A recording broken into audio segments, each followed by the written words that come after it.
ಇವತ್ತು ಗುರುಕುಲ ಅಕಾಡೆಮಿಯಲ್ಲಿ orientation program ಮಾಡ್ತಾ ಇದ್ದೀವಿ. ಅಂದರೆ academic year newly started academic year start ಮಾಡಿ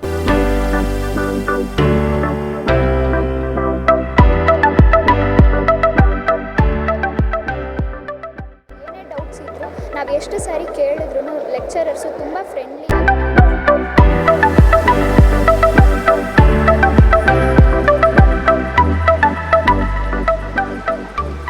ನೀಟಾಗಲಿ CET JEE ಈ ಎಕ್ಸಾಮನ್ನು ಕೋಚಿಂಗ್ ತಗೊಳ್ಳೋದಕ್ಕೋಸ್ಕರ ನಾವು ಗುರುಕುಲನ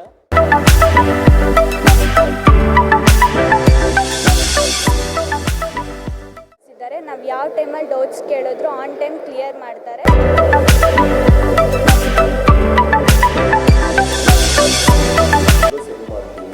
ಮತ್ತು ಕಾಂಪಿಟೇಟಿವ್ ಏನು ಮಾಡ್ತಾ ಇದ್ದೀವಿ, ಇಂಟಿಗ್ರೇಟೆಡ್ ಕೋಚಿಂಗ್ ಅಂದರೆ ಏನು, ಇದ್ರ ಬಗ್ಗೆ ಪೂರ್ತಿ ಕೂಲಂಕುಷವಾಗಿ ಎಲ್ಲ ಮಕ್ಕಳಿಗೂ ಮತ್ತು ಪೇರೆಂಟ್ಗೆ ಅವ್ರ ಮುಂದೆ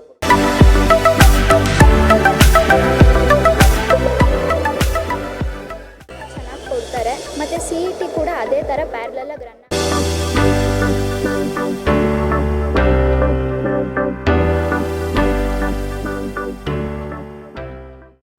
ಪ್ರಾಚೀನ ಗುರುಕುಲ ಪದ್ಧತಿಯಂತೆ ಹೋಲುವ ಈ ಕಾಲೇಜು ಇರ್ತಕ್ಕಂಥದ್ದು ಎಲ್ಲಿ ಎಂಬ ಪ್ರಶ್ನೆಗೆ ದೇವನಹಳ್ಳಿ ಏರ್ಪೋರ್ಟ್ ರಸ್ತೆಯಲ್ಲಿರ್ತಕ್ಕಂಥ ಸಾದಳ್ಳಿ ಗೇಟ್ ಬಳಿ ಇರುವ ಶ್ರೀ ಗುರುಕುಲ ಅಕಾಡೆಮಿಯಲ್ಲಿ ಹೊಸ ವಿದ್ಯಾರ್ಥಿಗಳಿಗೆ ಮತ್ತು ಪೋಷಕರಿಗೆ ಹೊಸ ಶೈಕ್ಷಣಿಕ ವರ್ಷಕ್ಕೆ ಆತ್ಮೀಯವಾಗಿ ಸ್ವಾಗತ ಕೋರಿದ್ದಾರೆ. ವರ್ಷದ ಪ್ರತಿ ಹಂತದ ಚಟುವಟಿಕೆಗಳು, ವಿದ್ಯಾರ್ಥಿಗಳ ಬಗೆಗಿನ ಕಾಳಜಿ, ಗುರುಕುಲದಲ್ಲಿ ಲಭ್ಯವಿರುವ ಇತರೆ ಸೌಲಭ್ಯಗಳ ಬಗ್ಗೆ ಶಿಕ್ಷಣ ಸಂಸ್ಥೆಯ ಪ್ರಾಂಶುಪಾಲರಾದ ಅರುಣ್ ಕುಮಾರ್ ಮಾಹಿತಿ ನೀಡಿದರು. Academic year newly started academic year start ಮಾಡ್ತಾ ಇದ್ದೀವಿ. ಫಸ್ಟ್ PUCಗೆ ಅವ್ರಿಗೆ ಓರಿಯೆಂಟೇಷನ್ ಪ್ರೋಗ್ರಾಮ್ ಮಾಡ್ತಾ ಇದ್ದೀವಿ. ಮಕ್ಕಳಿಗೆ ಕಲಿಕೆಯಲ್ಲಿ ಏನೇನು ಬೇಕು ಅಂತ ಪೇರೆಂಟ್ಸ್ ಸಮೇತ ಫಸ್ಟ್ PUCಗೆ ಜಾಯ್ನ್ ಆಗಿರೋ ಮಕ್ಕಳಿಗೆ ಪೇರೆಂಟ್ಸ್ಗೆ ಎಲ್ಲ ಪ್ರತಿಯೊಂದನ್ನು ಕಾಲೇಜ್ ಯಾವತ್ತಿರುತ್ತೆ, ಕಾಲೇಜ್ ಟೈಮಿಂಗ್ಸ್ ಏನು, ಮತ್ತು ನಮ್ಮ ಅಕಾಡೆಮಿಕ್ ಏನೇನು ಪಾಠ ಮಾಡ್ತಾ ಇದ್ದೀವಿ, ಸಿಲೆಬಸ್ ಹೆಂಗೆ ಮಾಡ್ತೀವಿ, ಮತ್ತು ಕಾಂಪಿಟೇಟಿವ್ ಏನು ಮಾಡ್ತಾ ಇದ್ದೀವಿ, ಇಂಟಿಗ್ರೇಟೆಡ್ ಕೋಚಿಂಗ್ ಅಂದರೆ ಏನು, ಇದ್ರ ಬಗ್ಗೆ ಪೂರ್ತಿ ಕೂಲಂಕುಷವಾಗಿ ಎಲ್ಲ ಮಕ್ಕಳಿಗೂ ಮತ್ತು ಪೇರೆಂಟ್ಗೆ ಅವ್ರ ಮುಂದೆ ಪ್ರತ್ಯೇಕ ಪೇರೆಂಟ್ಗೆ ಏನಾಗುತ್ತೆ ಏನೂ ಗೊತ್ತಿರಲ್ಲ. ಅದಕ್ಕೆ ಪೇರೆಂಟ್ ಮುಂದೆ ಪ್ರತಿಯೊಬ್ಬರಿಗೂ ನಮ್ಮ ಕಾಲೇಜಲ್ಲಿ ಆಗೋ ಎಲ್ಲ ಆ್ಯಕ್ಟಿವಿಟೀಸ್ ಬಗ್ಗೆ ಅಂದರೆ ನಮಗೆ ಟೀಚಿಂಗ್ ಮತ್ತು ಎಲ್ಲ ಆ್ಯಕ್ಟಿವಿಟೀಸ್ ಬಗ್ಗೆ ಪ್ರತಿಯೊಂದನ್ನು ಓರಿಯೆಂಟೇಷನ್ ಪ್ರೋಗ್ರಾಮ್ ಇವತ್ತು ಮಾಡ್ತಾ ಇದ್ದೀವಿ ಗುರುಕುಲದಲ್ಲಿ.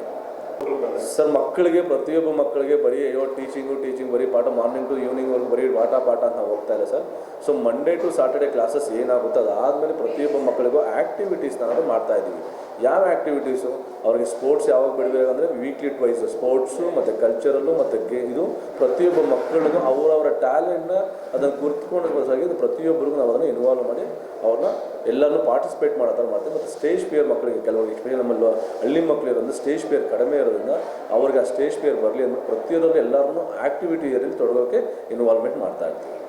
ನಂತರ ಮಾತನಾಡಿದ ಅವರು ಮಕ್ಕಳನ್ನು ಕೇವಲ ಪಠ್ಯ ಚಟುವಟಿಕೆಗಳಿಗೆ ಸೀಮಿತ ಮಾಡದೆ ನೀಟ್ ಮತ್ತು JEE, ಕೆಸೆಟ್ ಇನ್ನಿತರ ಭವಿಷ್ಯವನ್ನು ಉಜ್ವಲವನ್ನಾಗಿ ಮಾಡುವ ಚಟುವಟಿಕೆಗಳ ಜೊತೆಗೆ ಕ್ರೀಡೆ, ಕಲೆ, ಸಾಹಿತ್ಯ, ಸಾಂಸ್ಕೃತಿಕ ಕಾರ್ಯಕ್ರಮಗಳಲ್ಲಿ ವಿದ್ಯಾರ್ಥಿಗಳನ್ನು ಸಂಪೂರ್ಣವಾಗಿ ತೊಡಗುವ ಹಾಗೆ ಈ ಗುರುಕುಲ ಅಕಾಡೆಮಿ ಕಾರ್ಯಸಿದ್ಧಿ ಮಾಡ್ತಿದೆ. ನಾನು ಸೇರ್ಕೋಬೇಕಾದ್ರೆ ಎಲ್ಲರೂ ನನಗೆ ಏನು ಪ್ರೋತ್ಸಾಹ ನೀಡಿದ್ರು, ನೀನು ನೀಟ್ ಕ್ರ್ಯಾಕ್ ಮಾಡಬಹುದು, ನಿನಗಾಗುತ್ತೆ ಅಂತ ಅಂದ್ಬಿಟ್ಟು ನಾನು ಅದೇ ಭರವಸೆ ಮೇಲೆ ಸೇರಿಕೊಂಡೆ. ಕಾಲೇಜಿಗೆ ಸೇರ್ಕೊಂಡ್ಮೇಲೆ ಅವರು ಹೇಳಿದ ಥರನೇ ನಮಗೆ ತುಂಬ ಚೆನ್ನಾಗಿ ಕೋಚಿಂಗ್ ಕೊಡ್ತಾಯಿದ್ರು. ಏನೇ ಡೌಟ್ಸ್ ಇದ್ದರೂ ನಾವು ಎಷ್ಟು ಸಾರಿ ಕೇಳಿದ್ರು ಲೆಕ್ಚರರ್ಸು ತುಂಬ ಫ್ರೆಂಡ್ಲಿಯಾಗಿ ನಮಗೆ ಸಪೋರ್ಟ್ ಮಾಡ್ತಿದ್ರು. ವೀಕ್ಲಿ ಎಕ್ಸಾಮ್ಸ್ ಕಂಡಕ್ಟ್ ಮಾಡ್ತಿದ್ರು. ಆ ಎಕ್ಸಾಮ್ಸಲ್ಲಿ ಏನಾದರೂ ತಪ್ಪು ಮಾಡಿದರೆ ಅದನ್ನೆಲ್ಲ ಕರೆಕ್ಟಾಗಿ ನಮಗೆ ತಿದ್ದಿ ಲಾಸ್ಟ್ ವೀಕಿಗೆ ಕಂಪೇರ್ ಮಾಡಿ ಮಾರ್ಕ್ಸು ಯಾಕೆ ಇಷ್ಟು ಕಡಿಮೆ ಬಂತು, ಇಲ್ಲ ಇಂಪ್ರೂವ್ಮೆಂಟ್ ಆಗಿದ್ದರೆ ನಮಗೆ ಏನೋ ಪ್ರೋತ್ಸಾಹ ನೀಡಿದ್ರು. ಅದರಿಂದ ನಮಗೇನೆ ಬೆಟರ್ ಫೀಲ್ ಆಗ್ತಿತ್ತು ನಾವು ತೆಗಿಯೋ ಮಾರ್ಕ್ಸಿಂದ. ಇಲ್ಲ ನಮಗೆ ಟಾಪಿಕ್ಸ್ ಕವರ್ ಮಾಡೋದ್ರಲ್ಲಿ ಈಸಿ ಆಯಿತು. ಆಮೇಲೆ ನೀಟ್ ಕೋಚಿಂಗೂ ತುಂಬ ಚೆನ್ನಾಗಿ ಕೊಡ್ತಾರೆ. ಮತ್ತು CET ಕೂಡ ಅದೇ ಥರ ಪ್ಯಾರಲಲ್ಲಾಗಿ ರನ್ ಆಗ್ತಿತ್ತು. ಆ್ಯಂಡ್ ಬೋರ್ಡ್ ಕೂಡ ತುಂಬ ಚೆನ್ನಾಗಿ ಹೇಳ್ಕೊಟ್ರು. ಆಮೇಲೆ ನಮಗೆ ಸ್ಟಾರ್ಟಿಂಗ್ ಕಾಲೇಜಿಗೆ ಬಂದಿದ್ದ ತಕ್ಷಣ ಕ್ಲಾಸಸ್ ಸ್ಟಾರ್ಟ್ ಆಗುತ್ತೆ, ಅಸೆಂಬ್ಲಿ, ಆಮೇಲೆ ಕ್ಲಾಸಸ್ ಸ್ಟಾರ್ಟ್ ಆಗುತ್ತೆ. ರೆಗ್ಯುಲರಾಗಿ ಲೆಕ್ಚರರ್ಸು ಎಲ್ಲರೂ ಬಂದು ನಮಗೆ ಸಪೋರ್ಟ್ ಮಾಡ್ತಿದ್ರು. ಈ ಕಾಲೇಜಲ್ಲಿ ಹಾಸ್ಟೆಲ್ ಫೆಸಿಲಿಟಿ ಕೂಡ ಇದೆ. ನಾನು ಇಲ್ಲಿ ಅಡ್ಮಿಷನ್ ಮಾಡಿಸಿದ್ದು BVG ಸರ್ ಅಂತ. ನಾನು ಫಸ್ಟ್ ಇಲ್ಲಿಗೆ ಬಂದಾಗ ಹೊಸ ಕಾಲೇಜು ಹೇಗಿರ್ತಾರೋ ಏನೋ ಲೆಕ್ಚರರ್ಸ್ ಅಂತ ಅಂದ್ಕೊಂಡಿದ್ದೆ.